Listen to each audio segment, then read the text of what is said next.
Moi j'aimerais longtemps lorsque revient le temps de la rentrée. Les vacances et la vie nous avaient séparés, je vais te retrouver.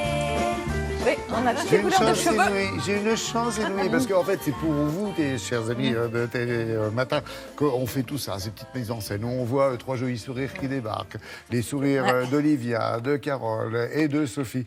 Et moi, j'en profite, et c'est génial. Elles sont là toutes les trois pour vous accompagner pendant une demi-heure. Charlie. Voilà. C'est notre Charlie. Coucou. Ouais, je ne vais pas aller jusque-là, mais bon, du coup, voilà, je vais vous souhaiter une bonne rentrée, ça sera bientôt, comme on dit, sauf que côté littéraire, et Olivia sait de quoi je parle, et surtout de quoi elle parle, c'est, on est en plein dedans, c'est parti. 524 romans. Non, record à la baisse. Ah oui. Plus petite rentrée depuis 20 ans. 524 romans quand même. Hein. Bon, on n'est pas tout seul. Hein. Il y en a beaucoup de moins ou pas beaucoup de moins Pas mal de moins. Pas mal de moins. Non, pas mal de moins. Et comment se fait ? Édition resserrée parce que aussi les gens regardent beaucoup de séries, peut-être lisent moins. Du coup, je trouve, les superstars sont choyées et sont encore meilleures que d'habitude. Et notamment, vous voyez où je veux en venir, Amélie Nothomb avec Soif. C'est son 28e roman publié, mais dans la vie, c'est son 93e roman écrit. Parce que vous savez, Amélie, elle écrit, et parfois elle publie, et puis parfois elle ne publie pas. Donc c'est son 93e livre, et c'est extraordinaire. Extraordinaire. Ça aurait plu à Victor Hugo, ça, 93. Oui, c'est vrai. Peut-être que c'est un bon chiffre. Le projet est extraordinaire. Quel est-il ?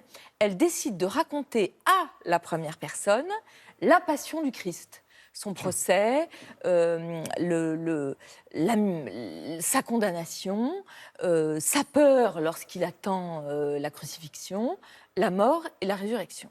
Alors, ce n'est pas du tout un ouvrage de théologie, ce n'est pas non plus un ouvrage engagé dans lequel elle ferait du prosélytisme ou dans lequel elle ferait rendre gorge au catholicisme. Alors, c'est quoi ? C'est une expérience sensorielle. C'est ça, le corps. C'est du ressenti. C'est exactement ça. C'est loin de ce qu'elle fait quand même habituellement. Elle change complètement d'univers. Elle change complètement de registre. Une femme à la place d'un homme de 33 ans, ça marche. Oui, mais ça peut être aussi... Ce qui est génial, c'est que comme le livre est écrit à la première personne, quand on le lit, ça peut être vous, ça peut être moi. Il y a une sorte de personnification qui se fait, et qui se fait parce que Amélie Nothomb est vraiment quelqu'un qui ne fait jamais les choses à moitié, et donc elle a une sorte de degré d'investissement et d'intensité dans l'écriture qui fait que ça marche. Moi, vraiment, j'ai vécu cette expérience de A à Z. Alors, Amélie Nothomb est toujours Amélie Nothomb, elle est singulière et elle est drôle. Et c'est un livre, évidemment, qui est très puissant et très intense, mais les premières pages sont vraiment drôles et je trouve extraordinaires sur ce qu'est la nature humaine. Le procès, Ponce Pilate, tout ça, on connaît tout ça par cœur. Qui sont les témoins à charge ? Ce sont les miraculés qui viennent se plaindre.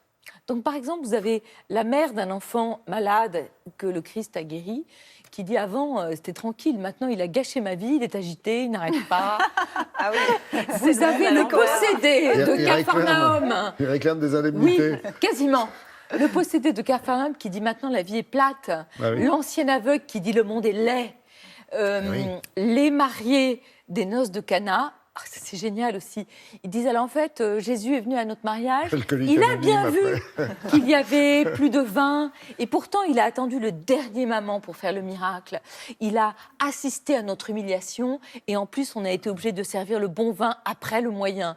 C'est vraiment un tableau saisissant, ça fait quelques pages, c'est génial. Après on change de registre, Jésus est condamné.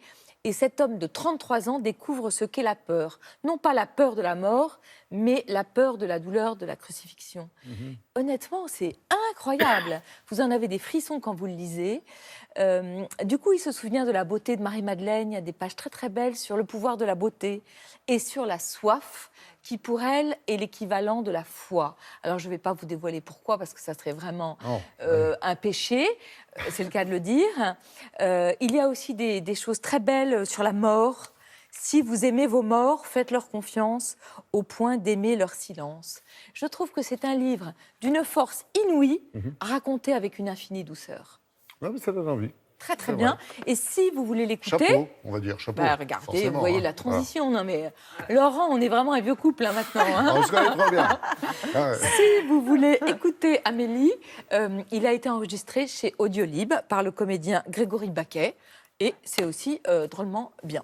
Alors, un petit cadeau pour les ch'tis enfants. Mais oui, le pigeon doit aller à l'école. C'est aussi la rentrée des classes. Et pour saison. les tout petits qui vont y aller pour la première fois, Les petites sections.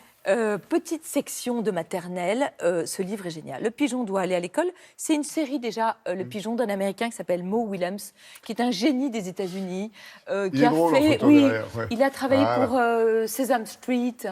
Oui, bien sûr. Il a fait plein de petits dessins animés et tout. Et j'adore le pigeon. Donc le pigeon ne veut pas aller à l'école. Le pigeon voudrait redevenir un tout petit rikiki pigeonneau pour rester avec sa maman. Et vous avez en quelques phrases, à peu près, je pense, toutes les angoisses qu'un petit peut ressentir. Qu'est-ce qui se passe si je n'aime pas l'école ? Qu'est-ce qui se passe si la maîtresse ne m'aime pas ?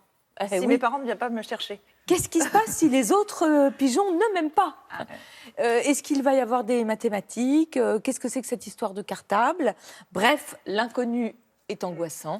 Vous lisez ce livre et déjà, ça va aller beaucoup mieux. C'est chez Kaléidoscope à l'école des loisirs.